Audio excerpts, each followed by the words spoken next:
এটা হচ্ছে temperate glass, এটা হচ্ছে অ্যালুমিনিয়াম ডিটেইলস বলে দিচ্ছি। এটা হচ্ছে টেম্পারড গ্লাস, ভিতরে বড় বড় হাঁড়ি পাতিল রাখতে পারবেন। এই হচ্ছে প্রোডাক্টটা, দুইটা ছিদ্র করা আছে, চাইনিজ তেলাপোকা থেকে কোনো কিছুই ভিতরে যেতে পারবে না। আর এটার ভিতরে পার্থক্যটা বলি, এটা শুধু ডোরটা পার্থক্য, আর সমস্ত ম্যাটেরিয়াল এক। এটা হচ্ছে ফাইবার, এটা হচ্ছে গ্লাস। ওকে, যেটাই নিতে চান এটার দাম পড়বে 15,000 টাকা। 15,000 টাকা। এটা পড়বে 14,500 টাকা। 14,500 টাকা। সর্বশেষ কিন্তু দর্শক আপনাদের সাথে যেটা আরেকটা ছিলাম, হ্যাঁ এটা প্রাইসটা বলে দেব। এটার প্রোডাক্টটা বলার পরে এটা বলে দেব। এটা হচ্ছে এসকেবির হচ্ছে খোলামেলা একটা র‍্যাক। এটা হচ্ছে সম্পূর্ণ স্টেনলেস স্টিলের। এটা তিনটা সাইজ হয়, 36, 30, 26। আচ্ছা, 36, 30, 24, 14,000 টাকা, 13,000 টাকা, আর হচ্ছে 12,000 টাকা। থাক হচ্ছে দুইটা, উপরে একটা নিচে একটা।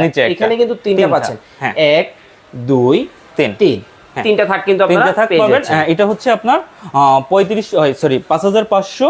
এটা হচ্ছে 6,500 টাকা।